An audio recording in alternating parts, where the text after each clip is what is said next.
कर रहा हूँ। जैसा कि आपको पता है, आज से करीब 1-1.5 साल पहले मैं इस जिले में पदयात्रा के दौरान आया था। करीब 3 से 4 हफ्ते तक हम लोग इस जिले में पदयात्रा के दौरान रहे भी थे। तब इस अभियान का दलगत स्वरूप नहीं था। उस मेरी यात्रा के बाद 2 अक्टूबर, पिछले वर्ष 2 अक्टूबर को जन सुराज अभियान का एक दलगत स्वरूप हो गया है। इसकी वजह से आप देख रहे हैं कि यहाँ जिला के पदाधिकारी हैं, हमारे अध्यक्ष महोदय हैं, दूसरे साथीगण हैं। दल बनने के बाद से ये मैं पहली बार बिहार के अलग अलग जिलों में जा रहा हूं, लोगों से मिलने के लिए, अपने साथियों से, संगठन के साथियों से मिलने के लिए। और 1 या 2 जगह कहीं हम लोग यहाँ पर पब्लिक से भी, जनता से भी संवाद करेंगे। इस कार्यक्रम के तहत मैं अभी पिछले 8-9 दिनों से अलग अलग जिलों में जा रहा हूँ। आज बेगूसराय में हूँ, पूरा दिन रहूंगा इस कार्यक्रम में। मैं तेगड़ा में एक जनसभा है हम लोगों की, आपसे अभी वार्ता के बाद यहाँ से तेगड़ा जाएंगे, वहां पर एक जनसभा है। उसके बाद इफ्तार का एक कार्यक्रम है और उसके इफ्तार के बाद यहाँ पर शहर में हम लोग बुद्धिजीवियों के साथ एक बैठक करेंगे। अब बाकी आपके जो सवाल हैं उसके लिए मैं यहाँ उपलब्ध हूँ, आप अपना सवाल पूछे, उसका जवाब देने का प्रयास करेंगे। देखिए, पदयात्रा तो इसलिए किया गया ताकि बिहार में जो राजनीतिक विकल्पहीनता रही है, विकल्प के अभाव में लोग भाजपा के डर से लालू जी को और लालू जी के डर से भाजपा को जो वोट देते रहे हैं, उसकी एक बड़ी वजह यह है कि बिहार में कोई स्वच्छ, बेहतर, मजबूत, ईमानदार विकल्प जनता के सामने नहीं था।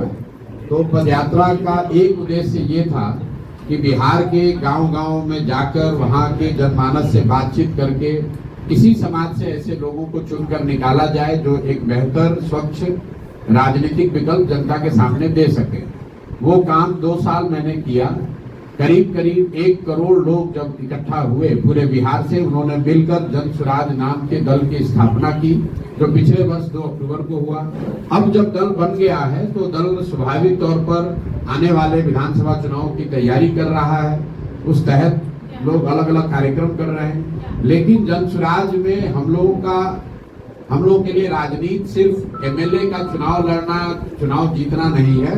राजनीति इसलिए कर रहे हैं कि यहाँ के विषयों की समझ हो, लोगों की आवाज बन सके, यहाँ की जो परेशानियां हैं उसको सुलझाने में कुछ मदद कर सके। बाकी अभी 6-8 महीने में चुनाव है, तो उस नजरिए से भी पार्टी तो तैयारी अपनी करेगी।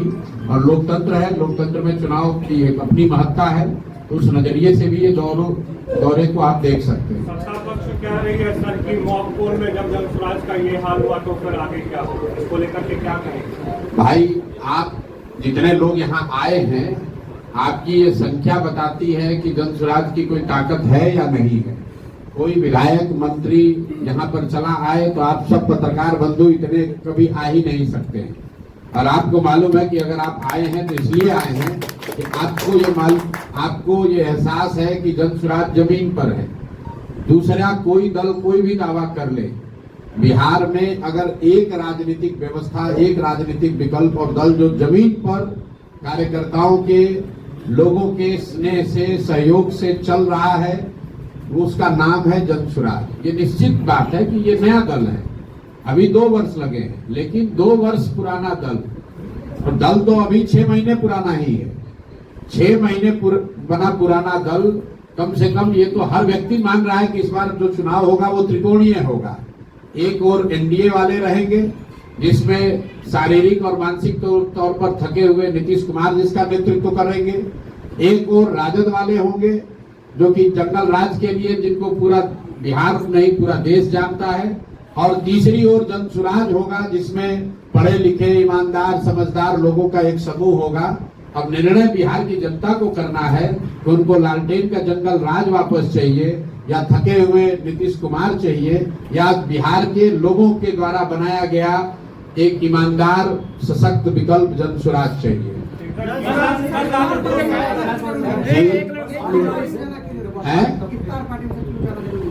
इफ्तार पार्टी में जाना इसलिए जरूरी है कि यहाँ पर अभी रमजान का महीना है, और जैसे नवरात्रि का व्रत है, वैसे रमजान में भी मुस्लिम साथियों का व्रत है। और मैं यहाँ आया हूँ और यही नहीं जा रहा हूँ, रोज जाता हूँ। हर दिन मैं जब कार्यक्रम में जाता हूँ, इफ्तार का समय होता है, उनके लिए ये मुबारक मौका है, इसलिए हमें भी उसमें जाना चाहिए।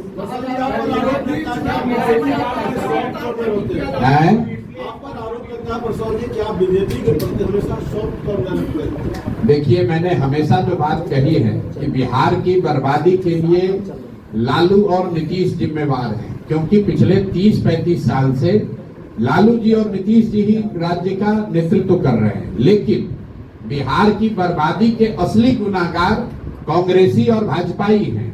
ऐसा इसलिए मैं कहता हूं क्योंकि लालू जी को बिहार की जनता ने सिर्फ एक बार 1995 में बहुमत से वोट देकर जिताया है। बाकी 15-16 साल जो लालू जी का जंगल राज चला, वो कांग्रेसियों के मदद से चला, उस बैसाखी से चला। कांग्रेसियों ने उनकी मदद इसलिए की क्योंकि वो चाहते थे कि लालू जी की मदद से 20-25 सांसदों का सपोर्ट उनको दिल्ली में रहे। यही हाल नीतीश जी का एनडीए का है। नीतीश जी को बिहार की जनता ने सिर्फ एक बार, इसको भी ध्यान रखिए आप लोग, सिर्फ 2010 के चुनाव में नीतीश जी के पार्टी को 117 विधायक मिले थे। उसके बाद नीतीश जी को कभी बहुमत बिहार की जनता ने नहीं दिया। फिर भी 18-19 साल से नीतीश कुमार मुख्यमंत्री हैं, वो भाजपा के बैसाखी पर हैं।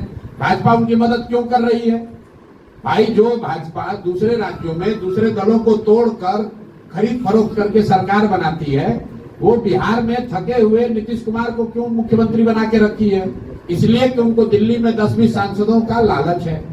इसीलिए मैं बार बार हमेशा कहता हूं कि कांग्रेस और भाजपा ने बिहार को और बिहार के भविष्य को लालू और नीतीश के हाथ में, सब जानते बूझते इनके हाथ में बेच दिया। जैसे कांग्रेसियों ने हम लोग का भविष्य लालू जी के हाथ में बेचा, वैसे ही भाजपाइयों ने हम लोग का भविष्य नीतीश कुमार के हाथ में बेचा है। आपको क्या लगता है? नीतीश कुमार का रोज आप लोग देख रहे हैं। क्या नरेंद्र मोदी को, क्या अमित शाह को ये पता नहीं है कि मानसिक तौर पर नीतीश कुमार और शारीरिक तौर पर वो मुख्यमंत्री बनने की स्थिति में नहीं है? फिर इतने बड़े राज्य की 13 करोड़ लोगों की जिस पर जिम्मेवारी है, उस पर आपने नीतीश कुमार को थोपा हुआ है। क्यों थोपा हुआ है?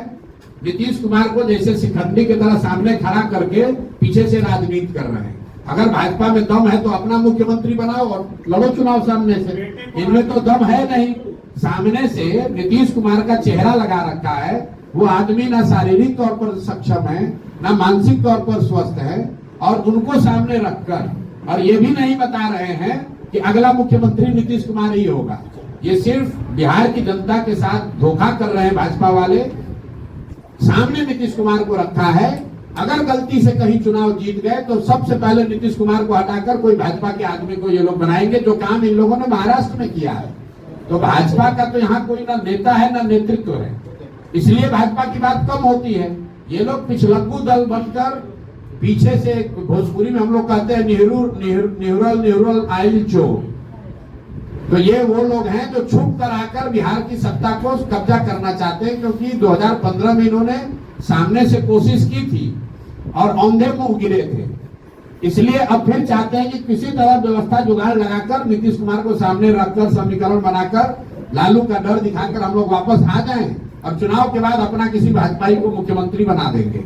यहाँ आप लोग पत्रकार बैठे हुए हैं, भाजपा का नेतृत्व कौन कर रहा है बिहार में? कितने लोग, आप लोग पत्रकारों को आधा को जानकारी नहीं है कि कौन है दिलीप जायसवाल। भाजपा का चेहरा यहाँ कौन है? दिलीप जायसवाल। कौन जानता है उनको? कौन सा पराक्रम, कौन सा पुरुषार्थ इन्होंने किया है बिहार में? इनकी पृष्ठभूमि जाकर आप पता कर लीजिए। पूर्णिया में, कटिहार में लोग इनके बारे में क्या कहते हैं।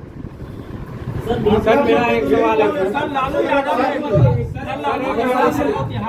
लालू जी का भय दिखा रहे हैं ना? आप भी तो लालू जी का ही भय दिखा रहे हैं। किसका भय दिखा रहे हैं? आप भी तो लालू यादव जी का ही भय दिखा रहे हैं। हम किसी का भय नहीं दिखा रहे हैं।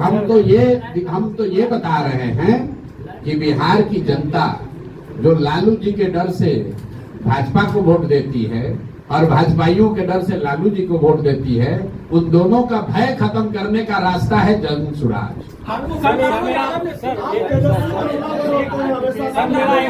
तिहारी ने कहा कि 2025 में कोई मायका लाल नहीं है तो तेजस्वी को सरकार बनाने से रोके।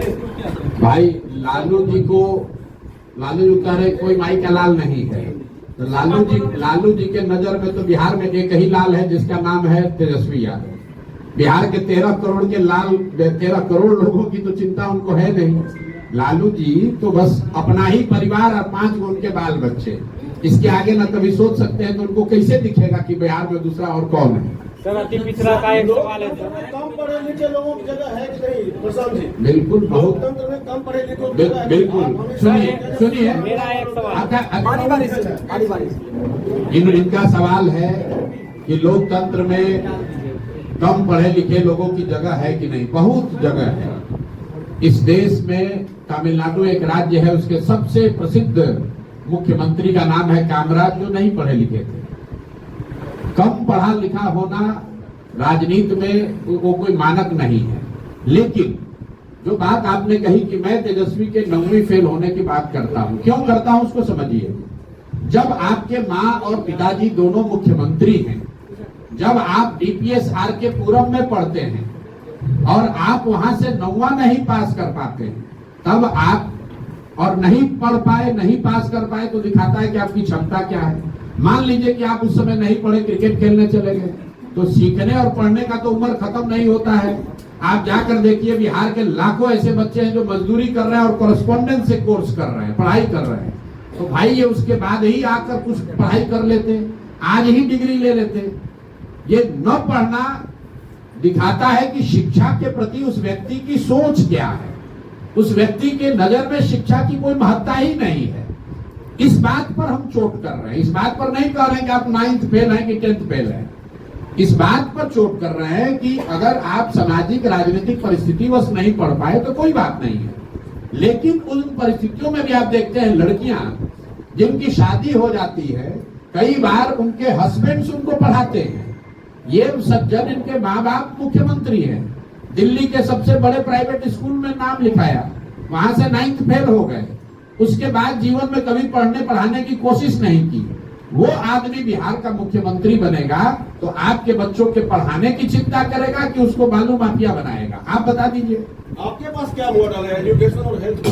बाकी और लोग हैं। सर एक सवाल है सर एक सवाल है सर अगर जनसुराज पार्टी जीत कर आती, पहला सवाल यह है कि जनसुराज अकेले लड़ेगी या हम किसी के एक साथ? घंटा यहाँ है, आपको जो सवाल सर जनसुराज करके पूछो, घबराहट में नहीं है। सर जनसुराज अकेले लड़ेगी या किसी के साथ गठबंधन करेगी? जनसुराज अगर जीत कर आती है सरकार बनाने में किसी के साथ गठबंधन भी कर सकती है। 243 सीट बिहार में है। जनसुराज का नाम ही है जनसुराज, जनता का सुंदर राज। जनता से गठबंधन हो गया और घोषणा हो गई कि 243 सीट लड़ेंगे। चुनाव के बाद अगर ऐसी कोई परिस्थिति बन गई कि जनसुराज को पूर्ण बहुमत नहीं मिला तो हम लोग बिल्कुल विपक्ष में आराम से 5 साल और बैठेंगे। प्रशांत किशोर ने कहा चाहे 2 सीट आए, 5 सीट आए या 110 आए, जनता ने जो निर्णय देना है उसको हम लोग स्वीकार करेंगे। और मैंने पहले ही कहा कि राजनीति हमारे लिए और जनसुराज में हमारे साथियों के लिए सिर्फ एमएलए बनकर मिनिस्टर बनना, कॉन्ट्रैक्ट लेना, पैसा कमाना, ये उसका उद्देश्य नहीं है। जितना एमएलए एमपी बनकर नाम, पैसा, शोहरत आप कमा सकते हैं, उससे बहुत ज्यादा भगवान की कृपा से हम लोग को मिला हुआ है। बावजूद इसके सब छोड़कर अगर राजनीति करने आए हैं तो इसका उद्देश्य ये नहीं है कि जल्दी से एमएलए बनकर सरकार बना ले। सरकार तब बनाएंगे जब जनता का आशीर्वाद होगा और पूरा जो प्लान है, पूरी जो सोच है कि अगले 10 वर्ष में बिहार को देश के 10 अग्रणी राज्यों में कैसे शामिल कराया जाए, यहाँ शिक्षा कैसे सुधारा जाए, 1 साल के अंदर पलायन को कैसे रोका जाए, हर घर में महिलाओं को रोजगार कैसे दिया जाए, उसका पूरा ब्लूप्रिंट 2-2.5 साल गांव-गांव घूमकर लोगों को बताकर, समझाकर उसके बाद दल का निर्माण किया गया है। ऐसा नहीं कि 4 आदमी दिल्ली में बैठे, पटना में बैठे, दल बना लिया। दल बनाने से पहले 2.5 साल मैंने बिहार का चप्पा चप्पा पैदल चल के देखा है, लोगों से बात करी है। तो हम लोग के लिए गठबंधन ना आज है ना कल होगा, ना चुनाव से पहले ना चुनाव के बाद। सर एक मेरा सवाल है। सुनेंगे तभी आप जमीनी प्रत्याशी देंगे या वही हवाई होगी? जनसुराज में जो भी प्रत्याशी चुनाव लड़ेंगे उसके नजरिए से मैं आपको 2-3 बातें कह सकता हूँ। पहला, कि 2/3 से ज्यादा ऐसे लोग चुनाव लड़ेंगे जो बिल्कुल नए चेहरे होंगे। इसका मतलब ये नहीं है कि वो राजनीति में नहीं है, नए लोग चुनाव लड़ेंगे। तो इसकी कोई संभावना नहीं है कि जो पुराने घिसे पिटे लोग हैं वही चुनाव लड़े। मैंने कहा 2/3, 1 मिनट रुकिए।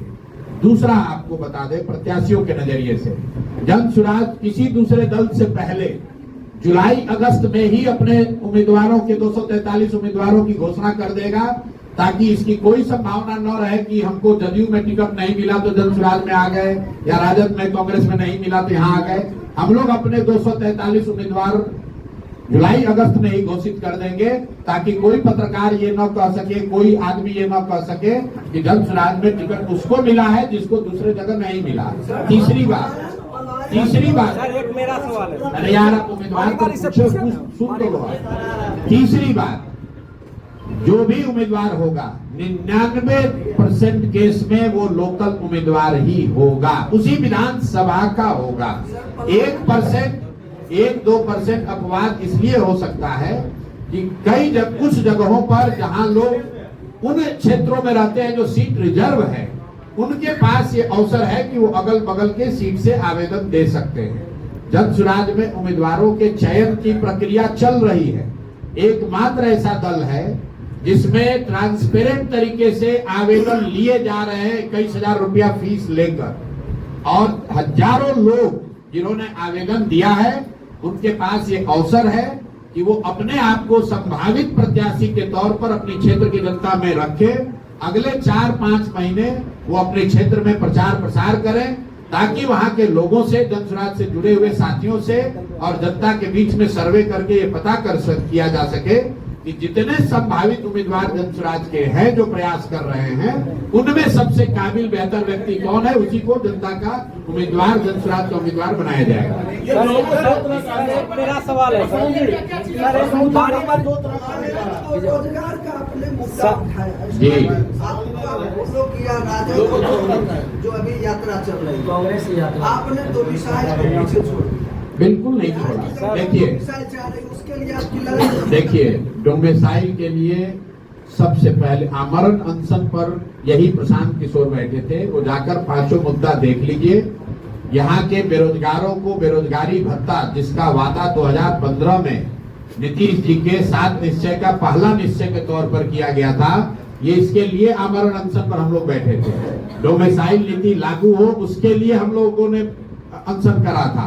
बीपीएससी अभ्यर्थियों का मामला पेपर लीक का जो था, उसके लिए आमरण अनशन पर बैठे थे। आपने कहा कि डोमेसाइल नीति पर कोई कांग्रेस या तेजस्वी जी कुछ बोल रहे हैं। जरा आप लोग पत्रकार हैं, बताइए कि जो शिक्षकों की नियुक्ति हुई, जिस पर सरकार और ये नेता अपना पीठ थपथपा रहे हैं, उस समय उप मुख्यमंत्री कौन था?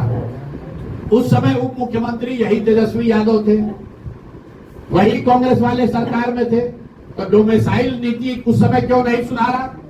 जो 60,000 से ज्यादा यूपी, मध्य प्रदेश और दूसरे राज्यों के लोगों को शिक्षकों के तौर पर बहाली का अवसर मिला, जो बहाल किए गए, उस समय सरकार में कौन था?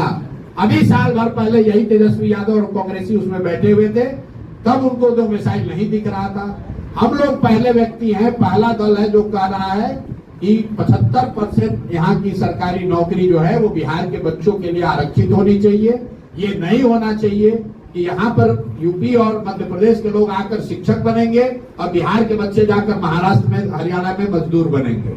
ये ऐसा इसलिए हो रहा, आप समझिए, नीतीश कुमार को पिछले 10 वर्ष से प्रधानमंत्री बनने का भूत सवार है। तो ये आदमी ये समझता है कि दूसरे राज्यों के लोगों को अगर हम बिहार में नौकरी देंगे तो उन राज्यों में हमारी छवि चमकेगी। अपना छवि बनाने के लिए बिहार के बच्चों के नौकरी की इस आदमी ने कुर्बानी कर दी। और भाजपाई और ये तेजस्वी यादव जब नीतीश के साथ रहे, कभी भी इन्होंने डोमेसाइल का विरोध नहीं किया। इसलिए सिरे से इस बार जनता इन दोनों को खारिज करेगी, खासकर युवा साथी।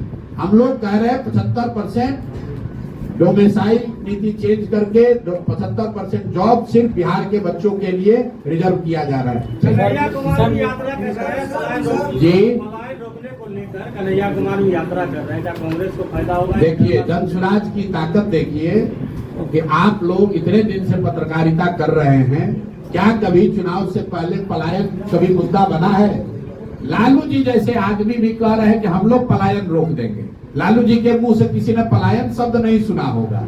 ये जनसुराज की ताकत है। कन्हैया जी यात्रा कर रहे हैं तो बहुत अच्छी बात है। ये जनसुराज की ताकत है कि कांग्रेसी आज पलायन की बात कर रहे हैं, लेकिन जब कांग्रेसी आए तो आप कन्हैया जी मेरे मित्र भी हैं, बेगूसराय के हैं, उनसे एक सवाल जरूर पूछिएगा पलायन के नजरिए से कि कांग्रेस का अभी एक जुमा 2 साल पहले बना हुआ मुख्यमंत्री है जिसका नाम है रेवंत रेड्डी। तेलंगाना में उस आदमी ने कहा कि बिहारियों का डीएनए जो है वो मजदूरों का है, बिहारी जो है मजदूरी करने के लिए पैदा हुए हैं। तो यहाँ आप पलायन की बात कर रहे हैं और आप ही का मुख्यमंत्री बिहारियों को मजदूरी करने वाला बता रहा है कि ये पैदा ही हुए हैं मजदूर बनने के लिए। उस पर कन्हैया कुमार का और उससे भी ज्यादा राहुल गांधी का क्या स्टांस है, ये पूछने की जरूरत है। ये नहीं चलेगा कि बिहार के बाहर बिहारियों को बिहारी कह के गाली दोगे तो फिर बिहार में वोट मांगने काहे आए हो भाई? तेलंगाना से ही दिल्ली पर राज करके दिखा दो। जब बिहार के लोग मजदूरी करने के लिए पैदा हुए हैं और तेलंगाना के लोग हम लोग पर राज करने के लिए पैदा हुए हैं, तो कांग्रेसियों को बिहार में वोट मांगने की जरूरत क्या है? इसका भी सवाल आप लोग कीजिए, उस जवाब मांगिए उन लोगों से। सर एक मेरा सवाल है सर मेरा एक शराबबंदी को लेकर एक दल, एक नेता जिसने 3 साल में सब दबाव के बावजूद कहा है कि जनसुराज की सरकार बनेगी, 1 घंटे में शराबबंदी हटा देंगे। इसलिए हटा देंगे कि इससे बड़ा कोई गलत कानून हो नहीं सकता है। पहली बात आप ये जानिए कि बिहार में शराबबंदी तो लागू है नहीं। शराबबंदी का कानून बनाया गया है जिसमें दुकान बंद कर दिया गया है और होम डिलीवरी चालू कर दी गई है। बिहार की गरीब जनता का 15 से 20 हजार करोड़ का नुकसान हो रहा है और ये पैसा कहाँ जा रहा है? ये पैसा जा रहा है नेताओं के पास, भ्रष्ट अधिकारियों के पास, शराब माफिया के पास। सारे युवा बिहार में सूखा नशा का पहली बार बिहार में प्रचलन देखने को मिल रहा है। लोग सूखा नशा कर रहे हैं। 1 लाख से ज्यादा लोग, कई लोग कहता है महिला को इससे लाभ है, 1 लाख से ज्यादा परिवार के लोग आज भी जेल में शराबबंदी के कानून के तहत बंद हैं। और ये जो लोग जेलों में हैं ये ज्यादातर लोग समाज के दबे कुचले वंचित समाज के लोग हैं, दलित है, अति पिछड़े हैं, मुस्लिम हैं, जिनके घर में उनका कोर्ट में केस लड़ने वाला भी कोई नहीं है। और ये सामाजिक न्याय और समाजवाद की बात करने वाले लोग, इनको कोई चिंता नहीं है कि 1-1.25 लाख लोग जेल में क्यों हैं। आप महिलाओं से जाकर बात कीजिए।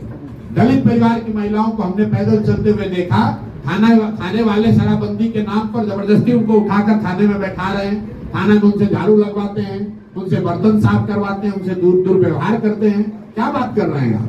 बिल्कुल शराबबंदी के हम लोग खिलाफ में है। इसके साथ साथ जो आपने सवाल किया, आंकड़े बिल्कुल स्पष्ट है।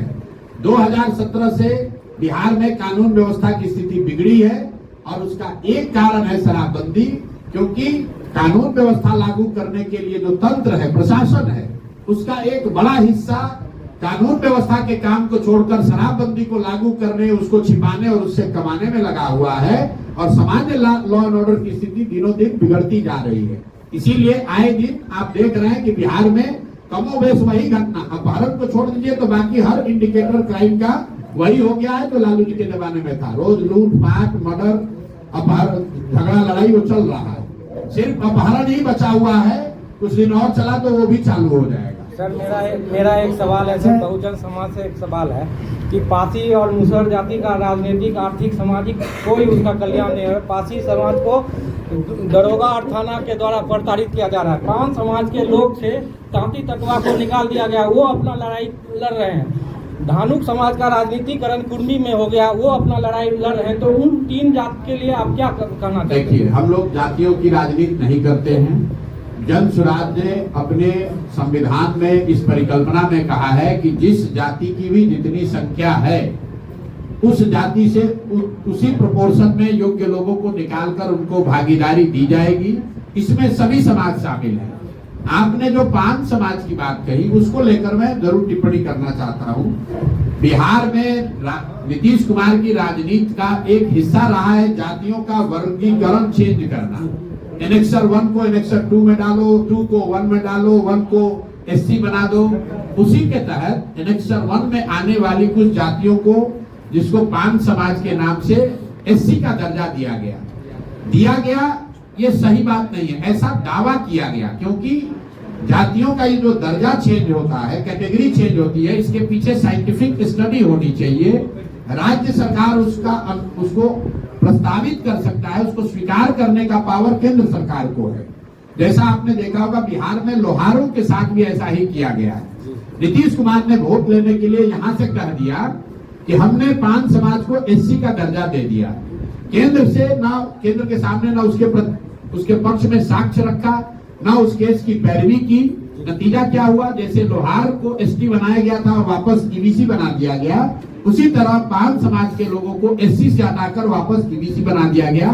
तो एक विशुद्ध तौर पर शॉर्ट टर्म राजनीतिक गेन के लिए नीतीश कुमार ने और नीतीश कुमार की सरकार ने इन जातियों को ठगा है, और इसीलिए ये जातियां आंदोलित है और हम लोग इसके विरोध में हैं। जातियों का जो वर्गीकरण जो चेंज होता है, जो ओरिजिनल एनेक्सर 1 था, जो कर्पूरी जी का था, और जो आज एनेक्सर 1 है, उसमें करीब 23 नई जातियां जोड़ दी गई। और ये नीतीश कुमार हमेशा ऐसा करते रहे। जब उनको राजनीतिक सुविधा होती है, वो किसी एनेक्सर 2 को उठाकर एनेक्सर 1 में डालने की बात करते हैं। कई बार उन्होंने एनेक्सर 1 की जाति को एससी या एसटी बनाने की कोशिश किया।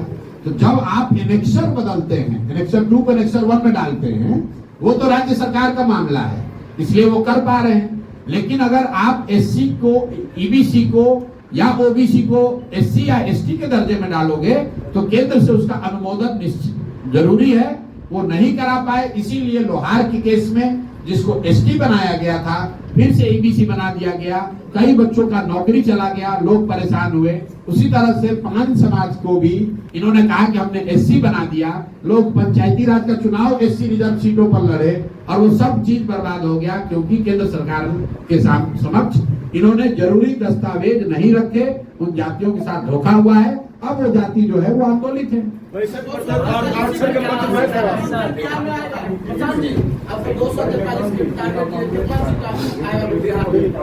जितना सीट जनता बिहार को सुधारने के लिए देना जरूरी समझेगी, उतना सीट जनसुराज को देगी, ताकि जनसुराज एक नई व्यवस्था बिहार में कायम कर सके, बिहार में शिक्षा उपलब्ध हो सके, बिहार से पलायन को रोका जा सके, बिहार में घर घर रोजगार हो सके, किसानों को मुफ्त मजदूर मिल सके। जितनी सीट इसके लिए जरूरी है, उतनी सीट जनता जनसुराज को देगी। लोगो बदल गया है थोड़ा सा। लोगो बदला नहीं है। लोगो जब जनसुराज अभियान शुरू हुआ तो इस पर महात्मा गांधी जी का चित्र था। जब पूरे अभियान के दौरान मैंने बिहार में यात्रा कर ली तो ये देखा कि जनसुराज की जो लड़ाई है, वैचारिक लड़ाई, वो भाजपाइयों से है। भाजपा ही वो दल है जिससे कि हम लोग की वैचारिक लड़ाई है। तो विचारधारा के आधार पर भाजपा से कौन लोग हैं जो लड़ रहे हैं, हम लोग की समझ ये है कि 4 विचारधारा के मानने वाले लोग आज भाजपा से राजनीतिक और वैचारिक लड़ाई लड़ रहे हैं। वो हैं जो विशुद्ध तौर पर गांधी को मानने वाले लोग हैं, वो भाजपा के विचारधारा से इत्तेफाक नहीं रखते हैं। जो बाबा साहब अम्बेडकर के अनुयायी हैं, वो भी भाजपा के विचारधारा से को स्वीकार नहीं करते हैं। जो कम्युनिस्ट विचारधारा के लोग हैं, वो भी भाजपा को स्वीकार नहीं करते हैं। और जो जयप्रकाश और लोहिया जी के समाजवाद को मानते हैं, वो भी भाजपा को स्वीकार नहीं करते हैं। तो इन 4 विचारधारा के मानने वाले लोगों को जोड़कर ही भाजपा से लड़ाई हो सकती है। अब कम्युनिस्ट जो है वो अलग दल है। समाजवाद के यहाँ पर नीतीश जी ध्वजवाहक है, जो कि नाम के लिए ही है, जो भाजपा गोद में जाकर बैठ गए हैं। तो इन 4 में बच गए 2, गांधी और बाबा साहब अम्बेडकर। तो जनसुराज में अगर कुछ हुआ है तो ऐसे नहीं है कि बस जो मन हुआ एक फोटो जोड़ दिए, उसके पीछे गहरी सोच है कि अगर भाजपा के विचारधारा से लड़ना है तो गांधी और बाबा साहब अम्बेडकर की विचारधारा के मानने वाले लोगों को एक साथ आकर लड़ाई लड़नी होगी। इसीलिए इस चित्र में गांधी के साथ साथ बाबा साहब अम्बेडकर भी है, कोई तीसरा पिक्चर नहीं है। टिकट बंटवारे में सोशल डाइवर्सिटी दिखेगी सर। टिकट बंटवारे में घोषणा की गई है, संविधान में लिखा हुआ है कि जनसुराज में ये प्रावधान है कि जिस समाज की जितनी संख्या है, उस समाज से उतने काबिल लोगों को लाकर चुनाव लड़ाया ही जाएगा। अगर 15% यादव समाज की आबादी है, तो जन सुराज से 30-32 यादव समाज के लोग चुनाव लड़ेंगे ही लड़ेंगे। अगर 35% अति पिछड़ा समाज के साथी समाज है, तो 70 अति पिछड़ा समाज के लोग चुनाव लड़ेंगे ही लड़ेंगे। इसके लिए किसी पैरवी की जरूरत नहीं है। वोट दे या न दे, किसी भी दल को 100% वोट नहीं मिल सकता है। लोग ये बताते हैं कि भैया ये अमुक जात है, आपको वोट नहीं देगा, इसको क्यों टिकट दे रहे हैं। हम लोग कह रहे हैं भाई यादव समाज के लोग अगर वोट कम भी दें तो भी उनका हक जन सुराज में नहीं मारा जाएगा। जिसकी जितनी संख्या है उसको उसका हक जन सुराज में मिलेगा ही मिलेगा, संगठन में भी मिलेगा और टिकटों में भी मिलेगा और आगे जो मनोनीत पद है उसमें भी मिलेगा। नीतीश कुमार के स्वास्थ्य को लेकर कई सवाल खड़े हो रहे हैं। नीतीश कुमार के स्वास्थ्य को लेकर कई सवाल खड़े हो रहे हैं। मुख्यमंत्री जी सर किस नजरिए से देख रहे हैं? हम किस नजरिए से देखिए, किसी के स्वास्थ्य पर टिप्पणी करना हम लोग का ये नॉर्मली, मैं कभी व्यक्तिगत बातों पर बोलता नहीं। नीतीश कुमार के स्वास्थ्य को लेकर पहली टिप्पणी उनके साथी स्वर्गीय सुशील मोदी जी ने की। नवंबर 2023 में विधानसभा के सामने उन्होंने कहा कि लगता है कि नीतीश कुमार को कोई गंभीर मानसिक बीमारी हो गई है। उसके बाद से जितने दिन महागठबंधन की सरकार रही, अभी के उप मुख्यमंत्री और भाजपा के कई बड़े नेताओं ने इस बात को दोहराया। तेजस्वी यादव जब सत्ता से बाहर हुए, नीतीश जी वापस भाजपा के साथ चले गए तो भाजपा ही तो बोलना बंद कर दिए डर के मारे। लेकिन अब तेजस्वी यादव कह रहे हैं कि भाई नीतीश जी की मानसिक हालत ठीक नहीं है। हमने पहली बार अभी जनवरी में मानसिक स्थिति पर उनकी टिप्पणी की है। क्यों की है ये बता रहे। बीपीएससी आंदोलन के दौरान सरकार से जो वार्ता हो रही थी उसमें जितने लोगों से हम लोग मिले, बात किए, जितने अफसरों ने बताया बात, तो ऐसा लगा कि नीतीश कुमार को ज्यादातर चीजों का संज्ञान ही उनके पास संज्ञान ही नहीं उसका लिया जा रहा है। और उसके बाद से जो उनके वीडियो आ रहे हैं, जो भाव भंगिमा है, वो दिख रहा है कि वो मानसिक तौर पर स्वस्थ नहीं है। आप देखिए, अगर आप सिपाही भी बनते हैं तो आपका मेडिकल जांच होता है। किसी नौकरी में आप मान लीजिए पत्रकार हैं, अगर आप मानसिक तौर पर स्वस्थ नहीं है तो आप पत्रकार नहीं रह सकते। यहाँ पर ऐसा कैसे है कि 13 करोड़ लोगों का नेता, जिसके कंधे पर जिम्मेवारी है 13 करोड़ लोगों की जिंदगी को सुधारने का, वो व्यक्ति अगर मानसिक तौर पर स्वस्थ नहीं है तो राज्य कैसे चलेगा। और जो दिख रहा है वो बिल्कुल स्पष्ट है कि नीतीश कुमार बिल्कुल मानसिक तौर पर स्वस्थ नहीं दिख रहे हैं। हम लोगों ने कहा कि अगर मान लीजिए कि ये चर्चा राजनीतिक विद्वेष से लोग लगा रहे हैं, ये लोग कह सकता है कि आप राजनीतिक विरोधी इसलिए कर रहे हैं, तो आप मुख्यमंत्री हैं, डॉक्टरों का एक पैनल बुलाकर जांच करके जारी कर दीजिए कि भाई हमारा रिपोर्ट ठीक है। अगर ये नहीं है तो मैंने तो ये कहा कि आप कैमरे पर आकर बिना पर्चा देखे हुए अपने साथी मंत्री परिषद के मंत्रियों का नाम बता दीजिए तो लोग जान जाएंगे तो चलिए भाई नीतीश कुमार को क्या यादाश्त अभी ठीक है। लोग जनरली ये कह रहे हैं कि नीतीश जी की यादाश्त जो है वो आती जाती वाली बात हो गई है। कभी चीज याद रहता है, चीज याद नहीं रहता है। बेगूसराय में आ रहे हैं, उनको पता ही नहीं है कि बेगूसराय में है कि नालंदा में, ऐसा उनके अगल बगल के लोग बता रहे हैं। तो स्वाभाविक तौर पर जब ये चर्चा आम है तो सरकार को, नीतीश कुमार को ये चाहिए कि एक स्वास्थ्य बुलेटिन वो जारी कर दे ताकि लोगों के मन से शंका दूर हो। और अगर नहीं करेंगे तो निश्चित तौर पर घर घर बात होगी और हो ही रही है। देखिए, राष्ट्रगान का अपमान नीतीश कुमार ने किया है, मैं ये शब्द नहीं इस्तेमाल करूंगा। अगर वो मानसिक तौर पर स्वस्थ नहीं है, उनको नहीं पता चला कि राष्ट्रगान यहाँ पर चल रहा है, तो ये जानबूझकर अपमान में सजा है। मैं दूसरी बात कह रहा हूँ, जैसे अगर आप मानसिक तौर पर स्वस्थ नहीं है तो आपको पता ही नहीं चलेगा कि राष्ट्रगान चल रहा है कि कोई दूसरा गाना चल रहा है। उनको ऐसा लगा, जो वीडियो को देखने से लग रहा है कि उन्होंने इस बात का संज्ञान ही नहीं लिया कि राष्ट्रगान शुरू हो गया है।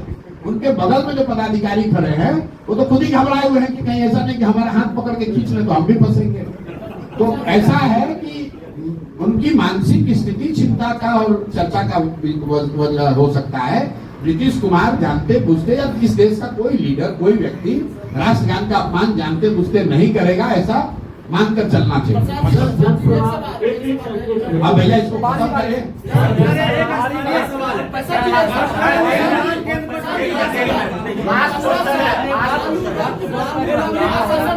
वक्फ बोर्ड पर जन स्वराज ने अपनी स्थिति स्पष्ट की है। हम लोग इस कानून के बनाए जाने के विरोध में हैं। साथ में हमने एक और बात कही है, मुस्लिम साथियों को, मुस्लिम नेताओं को मैंने बिन मांगी एक सुझाव भी दिया है कि अगर वक्फ के कानून को रोकना है तो इस देश में दो नेताओं से बात करनी चाहिए, उन पर दबाव बनाना चाहिए। एक है चंद्रबाबू नायडू और दूसरे हैं नीतीश कुमार। बिहार के नजरिए से जो भी मुस्लिम समुदाय हैं, जो भी मुस्लिम समुदाय की हित की या राजनीति की बात करते हैं, उनको नीतीश कुमार पर इस बात के लिए दबाव बनाना चाहिए कि अगर आप वक्फ बोर्ड के कानून के पक्ष में वोट देंगे तो हम लोग आपका विरोध करेंगे, आपका पार्टी आपका समर्थन नहीं करेंगे। और इसका कुछ असर भी हुआ है। कल नीतीश कुमार के सरकारी इफ्तार को ज्यादातर मुस्लिम संगठनों ने उसका बहिष्कार किया है। मुझे लगता है कि ये सही निर्णय है। आपके माध्यम से नीतीश कुमार के पार्टी से जुड़े हुए सारे मुस्लिम नेताओं से मैं आग्रह कर रहा हूं, मेरे भाई मेरी बात मानिए, आप लोग कुछ मत कीजिए, खाली ये लिख कर दे दीजिए कि अगर आप वक्फ के पक्ष में वोट देंगे तो हम लोग जदयू से इस्तीफा दे देंगे। अभी भी समय है, नीतीश कुमार पर दबाव बनेगा। नीतीश कुमार अगर वोट नहीं देंगे तो वक्फ पर बनने वाला कानून रुक सकता है। और अगर कानून बना तो इसके लिए भाजपा तो दोषी है ही, कहीं न कहीं नीतीश कुमार के ऊपर भी वो इल्जाम लगेगा कि इनके 12 सांसदों ने अगर वोट नहीं किया होता तो ये गलत कानून नहीं बनता। बिहार में सर पूरी तरह से राजनीति करने को पीके तैयार है। सर बिहार में पूरी तरह से राजनीति करने को पीके तैयार है। ये आखिरी सवाल होगा, ये आखिरी सवाल होगा। बेगूसराय का ये अंतिम सवाल है। 15 साल लालू और राबड़ी का शासन देखे, 20 साल नीतीश का शासन देखे, आपकी सरकार आई, इस वक्त का लिए क्या सोचिएगा? पत्रकारों को के लिए अलग से क्या सोचेंगे, इसकी चर्चा कई बार